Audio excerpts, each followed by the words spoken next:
Hello everybody and welcome, and thank you for joining us for our Agile Wars webinar, which we're delivering with our partners at the Agile Business Consortium. My name is Mark Constable. I'm with the APMG team in the UK, and I'm delighted to be joined by our guest presenter, Barbara Roberts. Barbara is a signatory of the Agnostic Agile Oath and Director for Professional Development at the Agile Business Consortium. So to put today's session into context, we first partnered with the consortium in 2010 to develop an official training and certification scheme to support the consortium's Agile PM guidance. Since then, we've seen over 80,000 Agile PM exams sat around the world, and huge growth in the popularity and adoption of Agile in the project management arena over recent years. Now, if you do a quick search across many forums and groups, you'll see there's no shortage of opinions, discussions and debate around the best Agile tools, methods and frameworks. And a lot of what you see is often focused on which one is best, and that's the primary motive for today's webinar. And it certainly seems to have struck a chord. This is actually the second running of the webinar today. Barbara's delivered to an Asia Pacific audience earlier on today, and across the two sessions we've had almost 700 registrations, so certainly a hot topic, it would seem. So what Barbara will be looking at during this session is the strengths and weaknesses of some of the most commonly adopted Agile approaches, and also the benefits of blending multiple options for successful Agile implementation and successful Agile projects. Before I hand things over to Barbara, there are a few housekeeping points I ought to cover. So the first of those is we are recording the session today, and everyone that's registered will receive a follow-up email as soon as that's available online. You're welcome to submit questions at any stage. You should see, unless you're on a mobile device, you should see an option on your control panel to submit questions. So please feel free to do that, and we'll try and address as many as we can towards the end. And lastly, we welcome any feedback on the webinar. So you've got my email address there on screen, but also on the reminder emails. We welcome any comments to improve future webinars. So that's all from me until we get to some questions. So I'll hand things over to Barbara now for the key content. Over to you, Barbara. Thank you, Mark. Yeah, this has been an interesting one. It's a presentation I've done a number of times, and it seems to be very popular. So I've been involved with Agile basically forever. I helped create the first of the Agile approaches in 1994. I was one of the 6 early adopters when we created DSDM. And I've been lucky enough to work with all flavors of Agile ever since. I typically run Agile transformations in the UK and beyond. I've worked in all sectors. I think my proudest thing is that after a discussion with the head of APMG, who said, could you not create a project management focused Agile approach, I decided to create Agile PM, or extract it from DSDM and create a project manager focused view. And it's become very, very popular, which is great. I've been with the consortium, again, a director for many years. My focus is on professional development, helping people become usefully certified in Agile. But I'm also very keen that we get across that it's not an Agile war, and the agnostic Agile approach says it's about doing the right thing, not necessarily the thing that you love dearest. What's interesting is I've been doing this a long time, and I still absolutely love Agile. I'm still passionate about it, and I bore anybody that will let me talk to them for long enough about how great it is. So what's interesting with Agile is the whole idea when we created Agile, which was previously known as rapid application development. Agile's a better term for it. It was always intended to be based on collaboration and cooperation. It's always intended to be a team-based, working together to build the best possible solution for the customer, for your client, whoever it is. Sadly, what I see an awful lot of is more like Agile Wars. So my Agile approach is the one you need, not yours. Not theirs. We have people coming in and trying to push out the incumbent approach and saying, no, you're using that, but that's no good. What you want to do is replace it with this one. And this just doesn't make sense. This is just wrong. It's not what Agile's designed to be.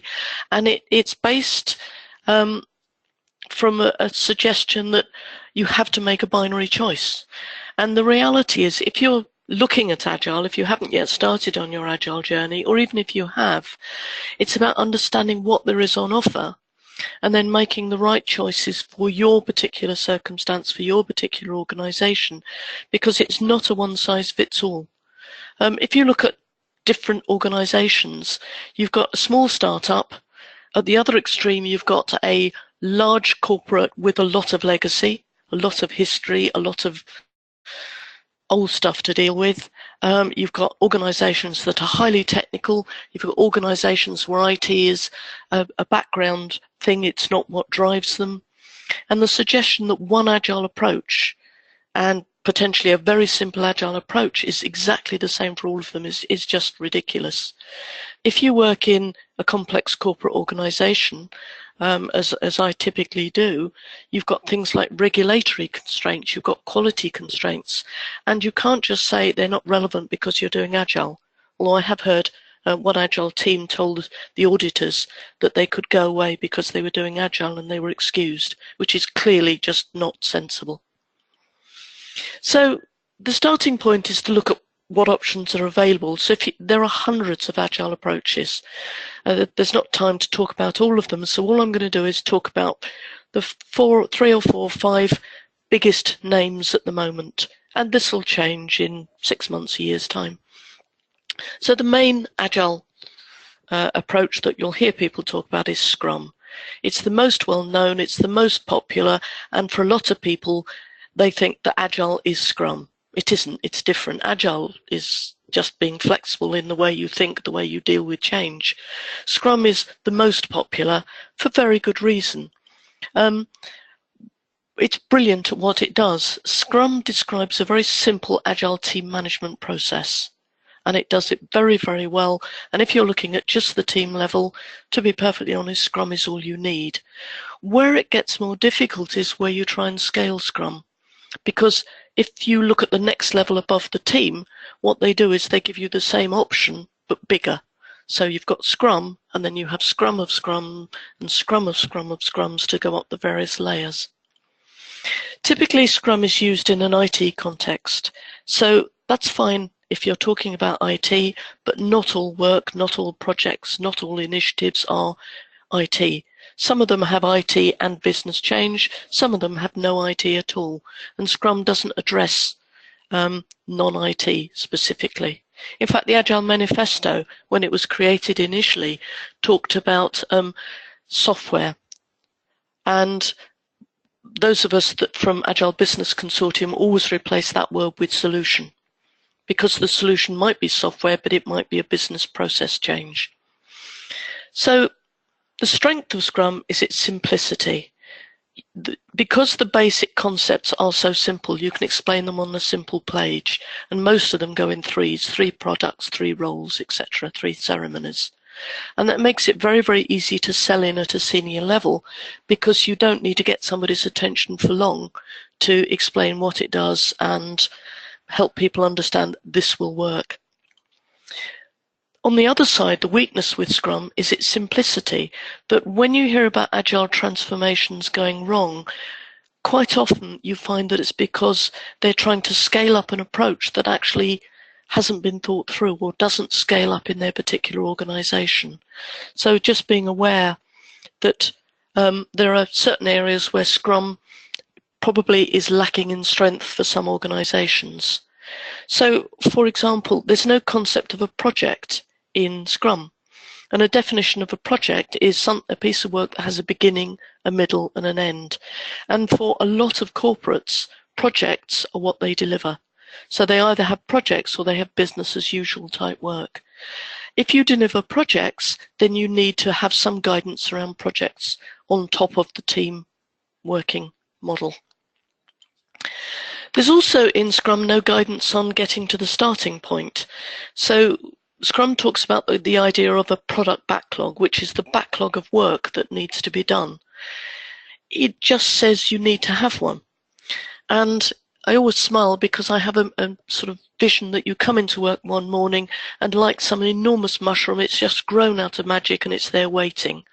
The reality is that creating a product backlog takes a significant effort. You've got to understand what the requirement is, you've got to capture the requirements, you've got to sequence them in some way, you've got to get agreement to that, and that's before you're ready to start. So it doesn't just appear out of nowhere, there's quite a bit of work to be done here. And the final weakness for Scrum, from my point of view, is they have a single business role called a product owner. And the reality, in my experience, is finding a single person with the knowledge, the availability, and the authority is an awful lot to ask, because if somebody knows everything about everything and it's your sole voice, the probability is they won't have the time to spare for you. And the risk then is that people say, well, we can't get them, so we'll replace them with a business analyst. And the risk to that is that you're then reverting to a traditional behaviour of the business analyst representing the voice of the business instead of talking directly to the business and to an analyst. So Scrum is great, very, very good at what it does, but it does have weaknesses. Another agile approach that has been very popular is extreme programming. So extreme programming is a collection of very, very good engineering practices for software. So it talks about things like pair programming, about test-driven development, where you write a test before you write the code, continuous integration, whole team, design improvement, planning game, etc. They're very, very good practices if you're a software engineer. If you're not, it might as well be written in Greek, because it's not particularly of interest. Most people are, if they're not software engineers, developers, are interested in the end solution, not necessarily how we get there. Now, obviously, it's purely focused on IT. It doesn't claim to be anything else. So if you're doing Agile, it probably needs some help. So the weakness is, because it's just for IT development, it's very much techie speak. It doesn't talk senior management language. If you try and put techies in front of senior management, there's a lot of pain on both sides typically. XP has no concept of a project because it's just about developing software. And also XP basically is designed on the concept of no design up front. And that means you start with something simple, then you re-engineer it to make it better. Now, if you're working in a very complex technical environment, that is going to cause you problems. So I worked on a piece of work for a large mobile phone organization where all elements of the phone were developed across the globe. So the little hardwired cards were done in China, I think. The software was done in Cambridge. Some of the casing was done in India. And ultimately, all these things then are shipped together and built into a phone. You can't have no design up front in that environment. The reality is you have to have fairly good, strong enough design up front. You might not do all the detail, but you need to have a cohesive plan for how it's going to all fit together. The reality is a lot of XP practices have actually been so well embraced by Scrum that a lot of Scrum practitioners don't realize that where Scrum ends and XP starts. But again, they're a very, very good working combination if you're developing software. People often talk about Lean and Kanban, and they're sorry, these are completely different approaches. Lean is more of a mindset than a method, and I think, as most people know, Lean evolved out of Toyota, came out of manufacturing. Prior to the Toyota manufacturing model, you had the Ford model of making cars where you had people standing in a line and the car moved past them, and I would stand there all day and I just fit windscreens. Toyota changed the world, and what they had is a team that built a car. And the important thing in this manufacturing environment is that when you need to fit a windscreen, you need to lean behind you, pick up a windscreen and fit it. You don't want to lean behind you and find there's 100 windscreens, nor do you want to find there's none. So it's about having practices that work, that minimize waste, that give you a continuous process. It's also focused on a good flow, it's focused on value, and the idea that you pull things through. So if I'm free, I can turn around and find the next piece of available work, pick it up and get on with it. And then you continually involve the process to make it better. Associated with Lean, we often see Kanban, and again, most people that have been around an Agile project will have seen some sort of team board. One of my favorite customers actually rebuilt their offices for me. They put in extra walls and they made them whiteboard walls and post-note friendly which I thought was brilliant. And what we do with the Kanban boards is we make the workflow visual. So we have stages of work. This diagram shows a very simple one: to do, doing, done. They can get more complex. And we use colours to represent potentially different types of work. And the work moves through. So the idea is that it becomes very transparent. Anybody can see the current state of work at this point in time. So post-it notes, either real or virtual ones, get moved hourly. As soon as a task moves on, as soon as it starts, it goes from to do to doing. Anybody can look at it and see where we're at. So the current position is available to all. And again, it allows people to pull work through. So example, I'm a tester, I've got some free time, I can go and see what work is ready to be tested and pick it up. So often used in combination, both of them coming out of the manufacturing. No specific weaknesses to either of them, but they're probably just not enough on their own. A very, very popular up-and-coming competitor, if you like, for Scrum is SAFe, the Scaled Agile Framework. The thing about SAFe is it's focused on technology. And as the title says, it's designed to work at scale. So it's great if you need to coordinate complex technical work being delivered by large numbers of people across multiple teams. That's what it's designed to do. The risk is that sometimes people are buying SAFe without fully understanding what its strength is. So I heard recently of an organisation that had bought SAFe and they were doing a business change without IT and were wondering why their agile approach wasn't working for them. I would suggest that that was not a very good sales to them. So with SAFe, basically it has quite a detailed diagram that you can get on a single page, the big picture, and it defines 2 to 4 levels of working. So starting at the bottom, we have team. This is the team, the engine room of the piece of work, actually doing the physical work. Sitting above that in Scrum, we have what they call program, which is continuously delivering a pipeline using an agile team of teams concept, a bit like Scrum of Scrums. And then above that, if you want to, you can either or both have large solution and or portfolio. So good at what it does, but there are some weaknesses here. First of all, it is focused on technology. It's not particularly suitable for non-technical work because that's not what its strength is. It's got very limited information about the business engagement or business change. And ultimately, even if you're delivering software, most software kicks off some form of business change. If you're introducing a new package, it will often introduce a new way of working. A change to software often introduces a change to the process people follow. So there's not a lot of help around the business engagement within SAFe. And also within SAFe, the terms program and portfolio are used with a different meaning to the standard usage. So for most people, program is about delivering benefit and portfolio is about delivering strategy.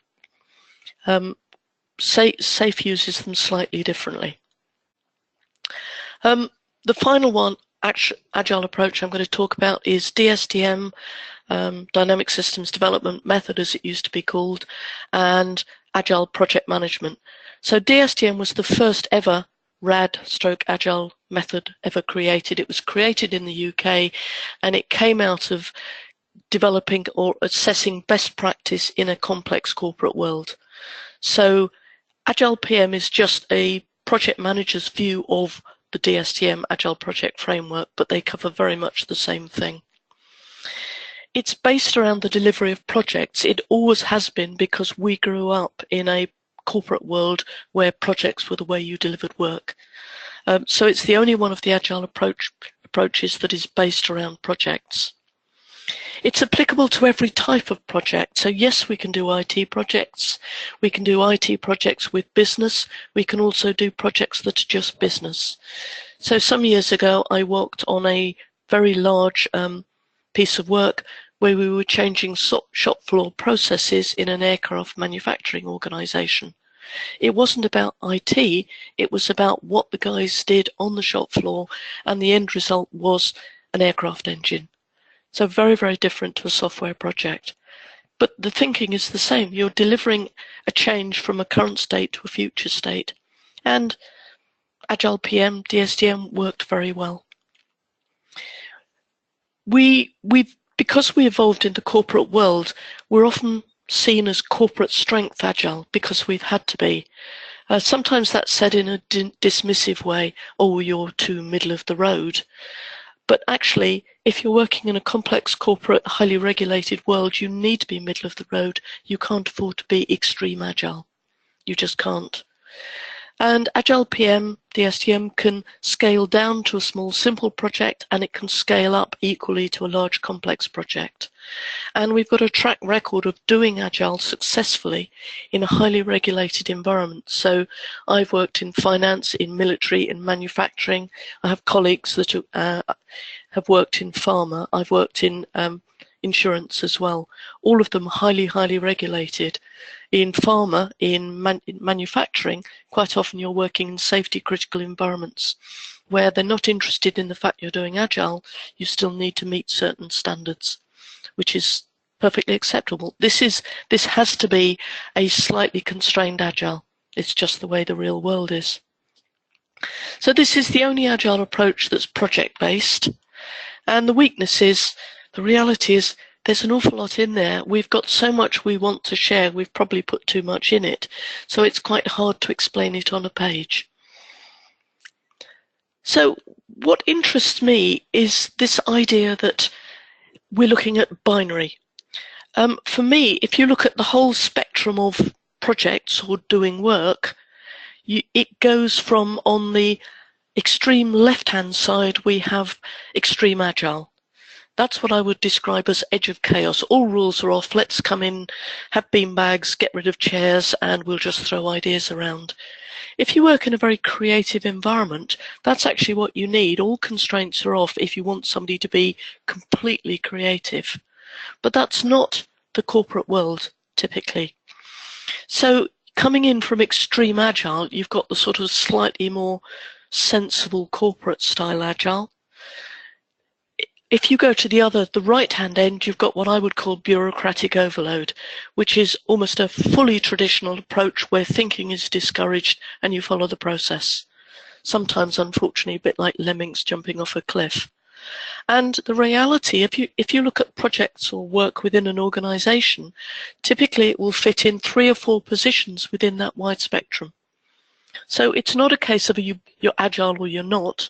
You're traditional or you're not. I've worked on projects that are extremely agile, middle of the road agile, what we call spec-led agile because it was in a very complex commercial arrangement, traditional approaches that are doing quite a bit of agile techniques, and a few that were on the far right-hand end that were very process orientated and not for change. And that's absolutely fine. So why do you have to make choice a binary option? And then I feel the same way about Agile. Why do we have to choose one Agile approach? If they've each got strengths and weaknesses, and if every organization is different, why have I only got to pick one? Wouldn't it make sense to choose the best of breed and blend them together? So that's what we suggest. To explain this, the best way I can explain this is to give some examples on how this works. And these are real life examples. I'm not making this up, particularly the first one. It's actually true. Depressing, but true. So I was asked to go in and work with one of the largest global financial management companies in the world, a very successful, extremely wealthy, privately owned company. And basically, they'd started their agile transformation and they were having a few concerns. Because what happened was their head of development had talked to somebody from XP, decided that XP was brilliant because he was a technical guy, and they decided that XP was going to be the way they did Agile, and he set up an initiative to sack all their project managers because there's no PM role in XP. And we still hear that a bit today, which is a bit of a worry. The unfortunate thing for this organisation is they deliver projects and programs and portfolios. That's the backbone of their organisation and the way they work. And this guy who didn't really understand that decided to change the way that the organisation operated. At this point, I came in, and I came in as the transformation coach, and I was sort of working at a fairly senior level, and I came in just before they were handing out the first, here's your P45, please leave the organisation notice. And first thing I did was put the whole thing on hold. Said, right, we need to stop this because this is insanity.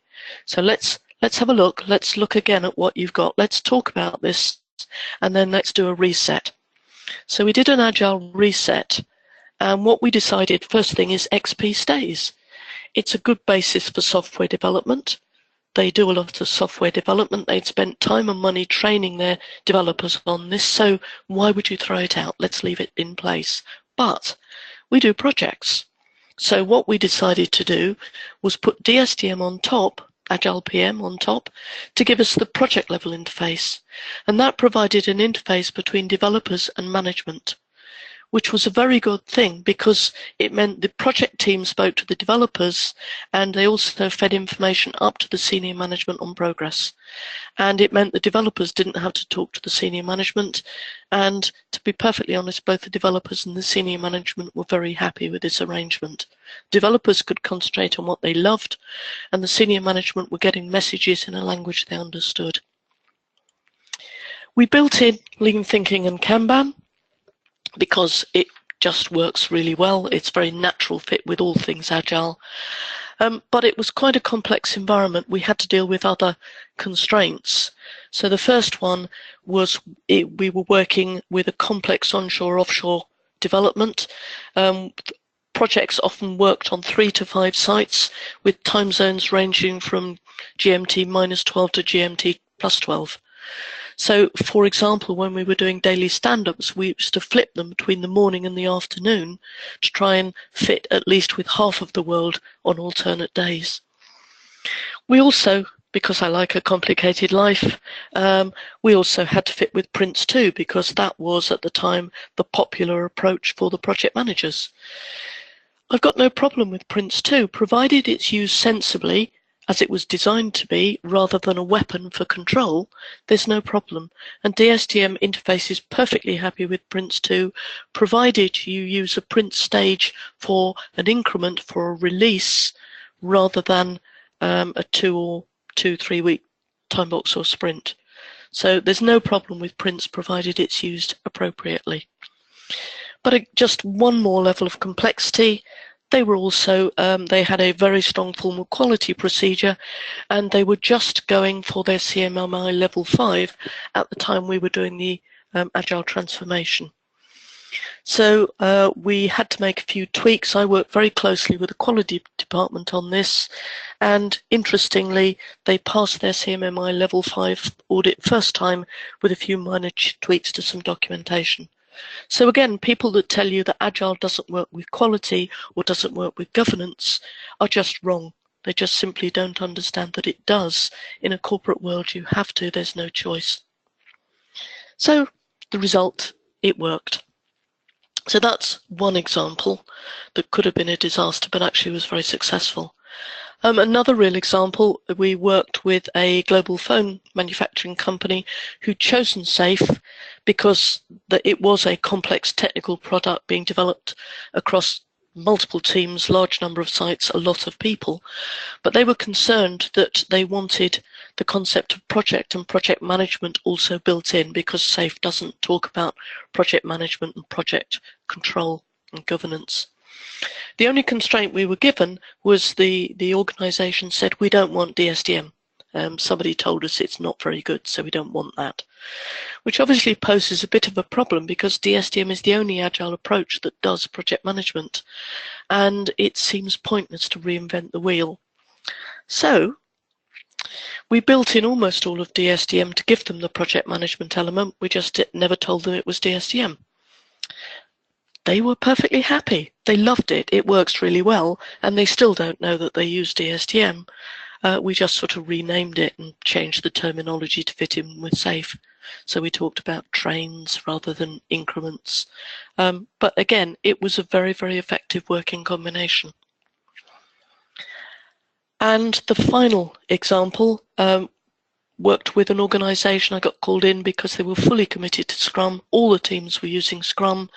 They got a large budget spent training people in Scrum, but they were running into problems, and these were typically scale problems. As they got bigger, they found that the concept of a Scrum of Scrums or a Scrum of Scrums did not equate to project and program. So we said, right, first thing, we keep Scrum.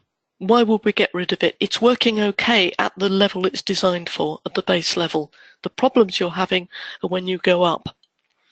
So what we did was we added Agile PM on top, and this is a tried and tested combination.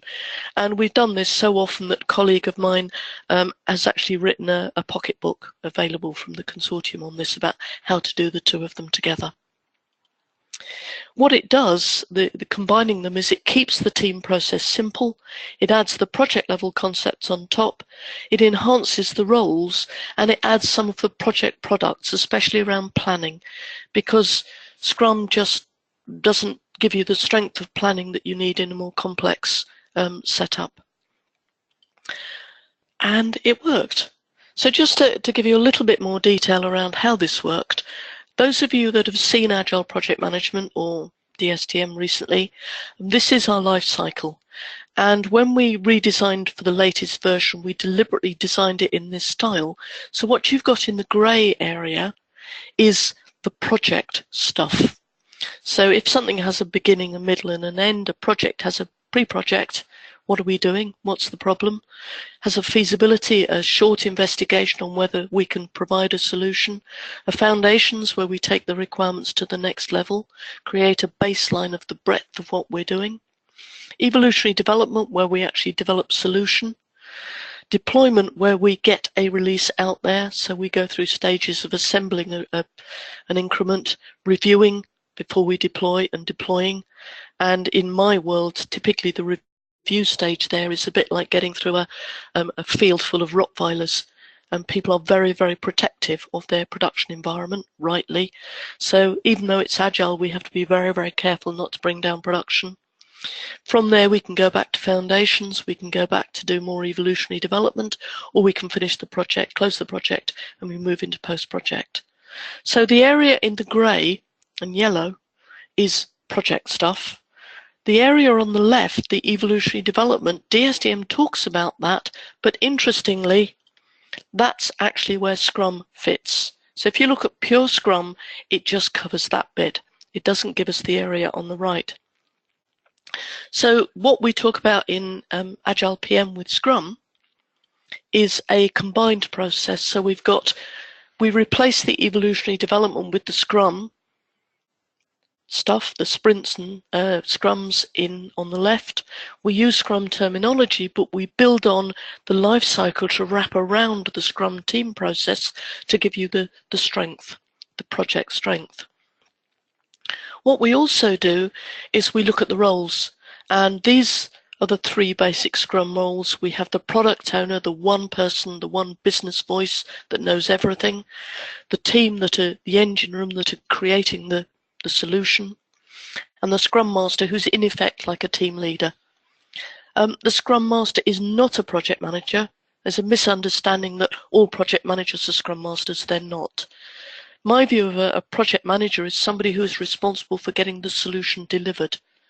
And I often describe them as midwives. They're delivering babies. They're just not their baby. Project managers are delivering solutions. It's just not their solution. So although these roles are very effective at the team level, if you're looking at project, you actually need extra strength. So what we've done is we've built on a number of the Agile PM roles. So for example, the product owner then becomes more like our business ambassador, the go-to person that at a day-to-day level understands what we're trying to do, but above them we have the visionary that actually understands the bigger picture. So for example, what I had in my telephone company and my mobile phone company was my product owner was the product manager, and the the product owner was the guy responsible for this part of the product, and the visionary was the overarching product manager. So somebody that was looking at the future of the whole product.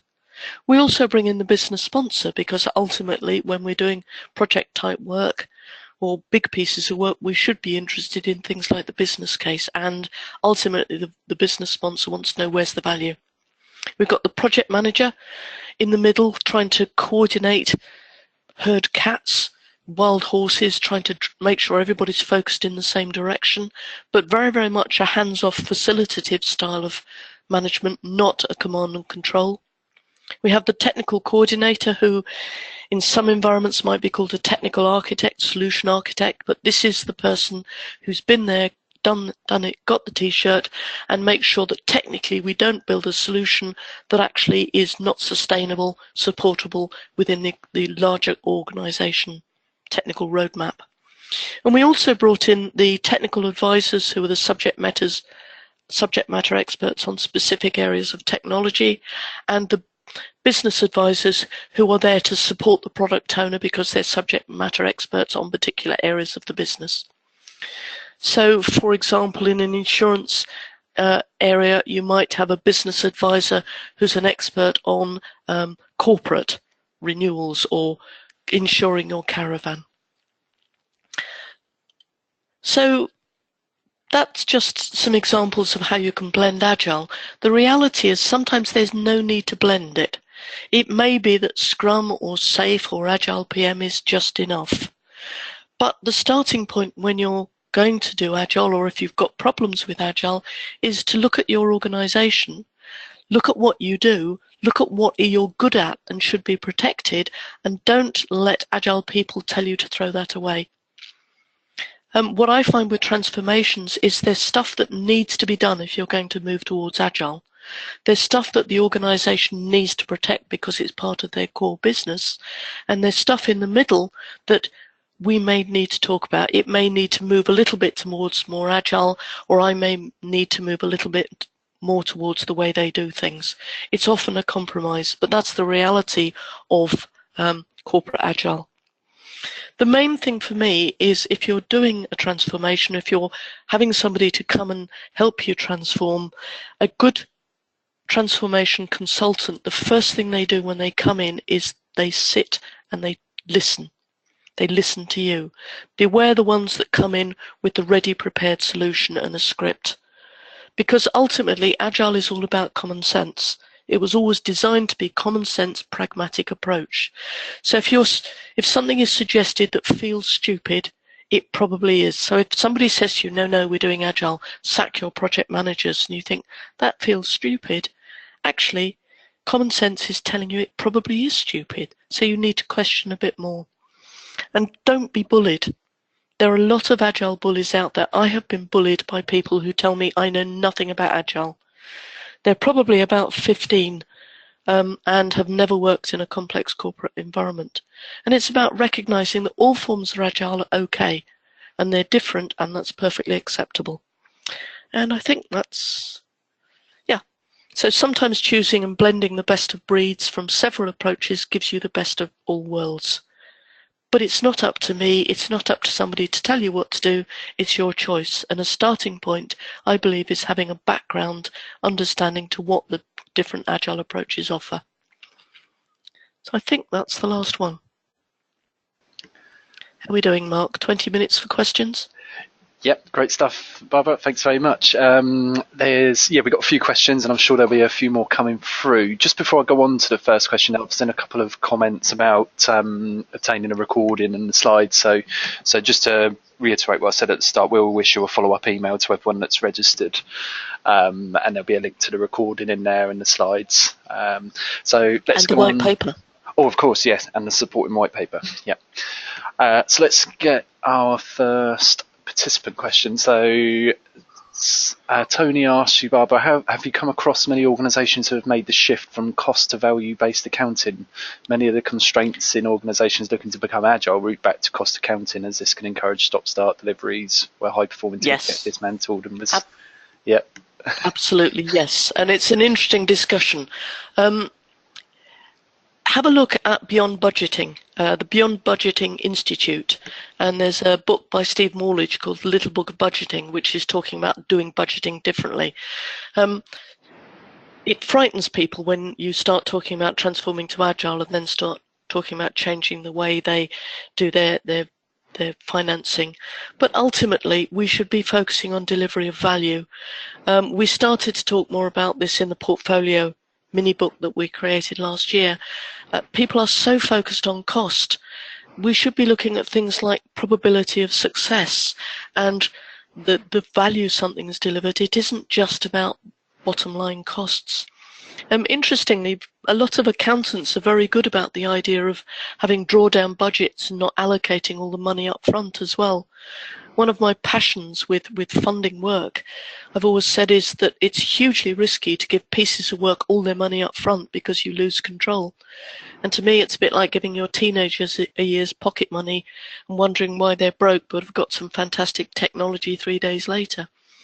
I believe if you're, for example, doing project work, that you fund a stage at a time, and then people come back and pitch why they deserve money for the next stage of their work, because there's an awful lot of silo thinking as well, that people are protective of their own piece of work and they're not looking at the bigger picture. And sometimes it makes more sense to stop a piece of work and kick off something else that's got more value. And if you're just focusing on the cost, you don't look at the overarching value to the organisation. And I think that's the next big step. And it is a big step, and it is quite frightening for organisations. But to be honest, it has to be. Accounting has to be driven by value. And I encourage all my teams always, everything we do, they're annoying. They're saying to people, well, where's the value in that? What's the value in doing that? So I think it should be value-based. Great, thanks, Barbara. A lot of questions coming in now, so let's see how many we can get through. Next one is, what is your suggestion to the organisation who is on an Agile transformation journey and have converted all project manager roles into Scrum Masters and mandating all projects to be executed in Scrum? Sympathy. That's a difficult one, because I would say, well, there is some thinking out there that we don't need to do projects. So everything is just a never-ending value stream.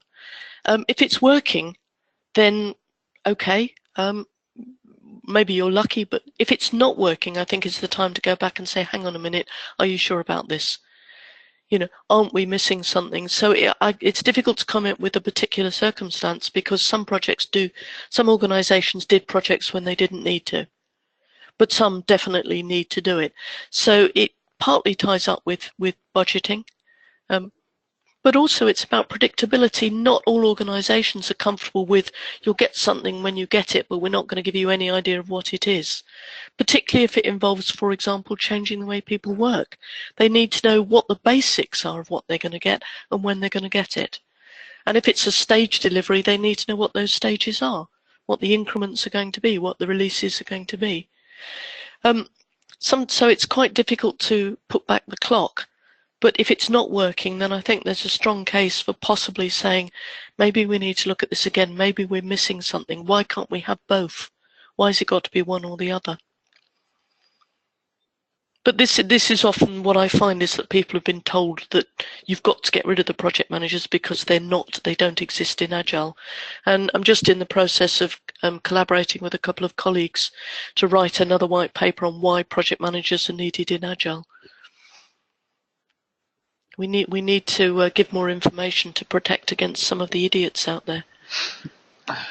Great, thanks, Barbara. I'm trying to filter the questions, trying to do some sort of order. So I'm going to go this one first because it leads nicely into the next couple. So the next one is, what is exactly the content of Agile PM? In which way is it different to PMI or Prince to Agile approaches? Okay, so Agile PM is a project manager focused view of what is DSDM, which is the Agile approach created for a corporate market.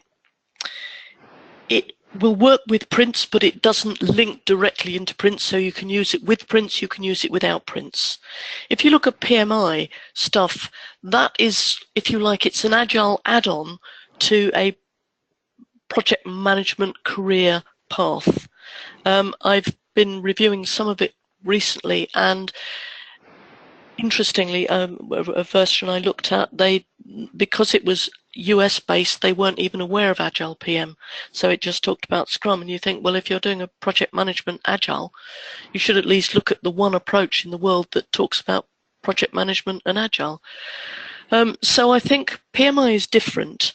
It is sort of predominantly US based, although there is some over here as well, in the UK, in Europe. DSTM is agnostic. It doesn't, you don't have to do it with Prince. So the problem with Prince 2 and Agile is it's designed for people who know Prince, and it builds on their Prince knowledge. But lots of organizations these days don't actually use Prince. So it's a choice. I mean, as long as you're learning about Agile, obviously I'm passionate about Agile PM because it's the one I know best, but any way you get into Agile is good. But just be aware of what the options are and have a look at them for yourself. In Agile PM, we have a life cycle. We have a very, very good comprehensive set of roles. We have products, and we talk a bit about all the planning products. We talk about styles of planning. It's a very, very rich product. It's been evolved over 24, 25 years, built on best practice. It was never us sitting down and writing a method. We looked at things that worked and we looked at things that didn't work, and we picked out the difference. What is it that makes it break? What is it that makes it successful? And we continue to evolve in a collaborative way. Some other approaches are done by people sitting down and writing something themselves, and that's not the ideal. Thanks, Barbara. So I'm going to give you two in this one because they're quite closely related. So first, could you see the Agile method working well when combined with traditional PM approaches? For example, a project adopting Agile whilst the parent program sticks to Prince. Yes. And the second part is, how do you interface? Oh no, sorry. No, I've lost the second one. Sorry, we'll go with that first one. I'll do the first one first. Okay, so no problem at all. What you have is you can have an Agile program, which has got underneath it traditional and Agile projects. You can have a traditional program that underneath it has got traditional and Agile projects. What you've got to do is you've got to talk to the Agile program and explain what you're doing, explain how you're in control. You've got to make these people your friends, not your enemy, because you will be a headache to them. They won't understand and they'll want things done the normal way. And the risk is that they start making you do things to fit in with the way they look at the world. So this is a good point where you say, well, what are you trying to prove? Oh, well, we need a progress report so we know you're in control. Okay, so yes, on a traditional approach, you've got a black hole, we have to give you progress reports. On an Agile project, if we've just done a demo to the customer, to our business, and they've accepted a whole chunk of requirements, and we've given that demo to our senior visionary, what other progress report do you need that gives more information than that? So it's about getting people to think differently, to say, okay, you're used to doing something in this way, but why are you doing that? So progress reports are to try and find out what's happening in this big development phase. If you make it transparent in your doing show and tells, and the business are fully engaged, then the risk of delivering the wrong thing is significantly reduced. In fact, it's almost disappeared by the time you go live because the business accept as they go. So there's no problem at all, and except that you need to engage them, you need to help them understand what you're doing, how it works, you need to show them you're in control, and that applies equally to things like the PMO. Again, you need to make the PMO your friend so that they understand what you're doing. Agile is not this mad free-for-all, do whatever you want. What surprises people is Agile, when it's done properly, is incredibly disciplined, far more so than traditional. And it's not the sort of do whatever you like and it's just about post-it notes. That's what a lot of people think, and it isn't. It's different. Thanks, Barbara. Couple of questions around Agile in the public sector. So the first one is simply, do you have experience of Agile in the public sector? And the second is, we'd like to know if you have any examples of success of Agile in the public sector. We work for an NHS organisation delivering early intervention projects. Okay. I've done some in the public sector. I haven't done a lot in the public sector, but I've got colleagues who have done. And interestingly, what we're in the process, what the Business Consortium is in the process of doing is creating an Agile Digital Services method. It's gone through, so what it does is it builds on the GDS guidance, and as you know, I mean, Agile in public sector, with the introduction of GDS, has done very, very well. There's a lot of brilliant thinking coming out of the public sector, and we're creating a stronger guidance and certification around that, which we're going to be launching with APMG middle of this year. It's gone through private beta, and we're hopefully going into public beta, and there'll be exams around that as well. So I think it's well proven in the public sector now. It's not the alien entity that it probably was a few years ago. When I was in Australia the last couple of years, they've also very much adopted Agile in health, in their organisations, in transport over there, and it's working really well. But whoever this is, if you ask, I will put you in touch with somebody that can give you better examples of Agile in the public sector. Thanks, Barbara. Next question here. I hear very often that people say there is less paperwork in an Agile project, so they often advocate Agile as they do not want to do any documentation. What are your views on appropriate documentation in an Agile project? Okay, they're picking the bits they like the look of. Developers will happily tell you there's no documentation. What the manifesto says is that providing a working solution above comprehensive documentation. That doesn't mean you don't document, but in a traditional project, a lot of the documentation is about handing information from one person to another and then the first person running away. So we document the requirements, we hand them to the designers, the analysts leave. The designers document the specification, technical specification, hand it over to the developers, they leave. It's different in an Agile project because we get the whole team together and they're talking to one another, they're collaborating, and we prefer conversations and demonstrations above large documentation. In my experience, huge documentation is almost always wrong, usually out of date, and is a pain. What we do need to do is document enough to support the solution in production. And my challenge to developers is, if you were given this piece of work, the person that wrote it had left and you've got to make a change, what would you hope to find? And that can be screen dumps, process flows. It's not thousands of pages of words. You know, use pictures rather than words. Don't write a description of a screen. Do a screen dump with perhaps a little bit of explanation around it. Do videos. So there will be documentation so that those coming after you can understand what you've done or why you've done it.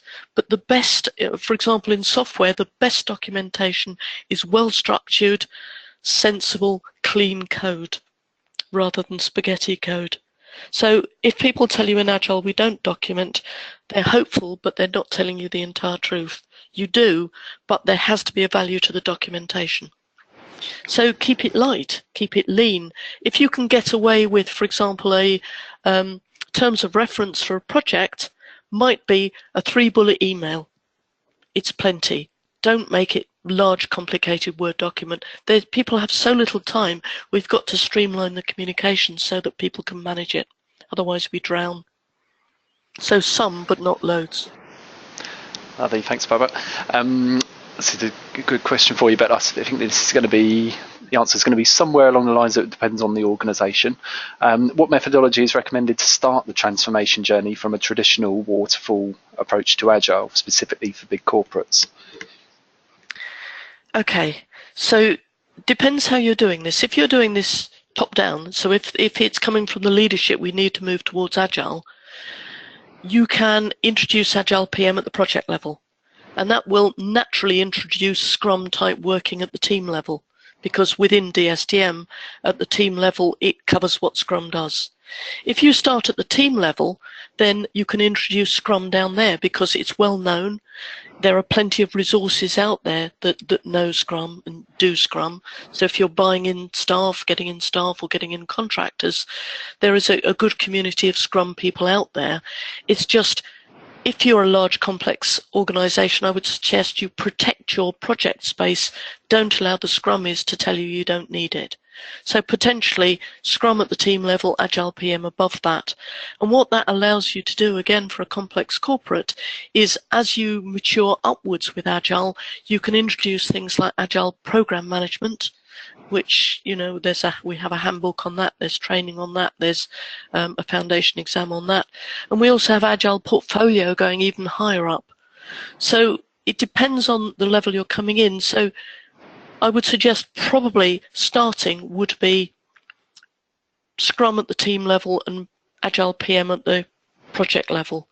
But another way of doing it, I've just done a couple of one-pagers on Agile Portfolio, and one of them says that if you want to start with Agile, a simple way of starting is to introduce Agile Portfolios at the highest level, which gives you a very nice Agile framework to manage the work underneath it, and then from there you can start to filter Agile downwards.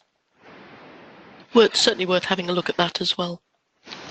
Thanks, Barbara. I've got three more questions, I think. So the first one is about the second white paper you mentioned about why PMs are needed.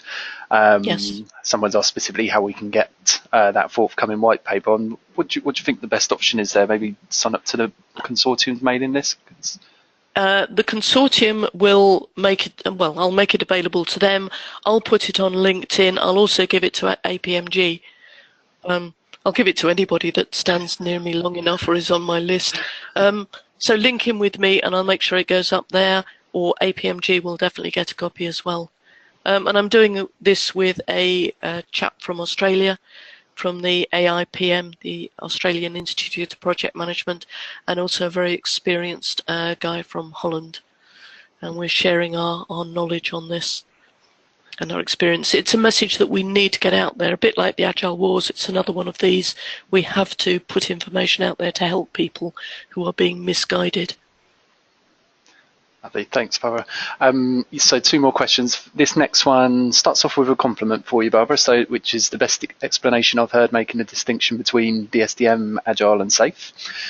Thank you. But Tim goes on to ask whether you think that the value engineering EVO approach by Tim Gilb fits. It was an eye-opener for me, especially around requirements.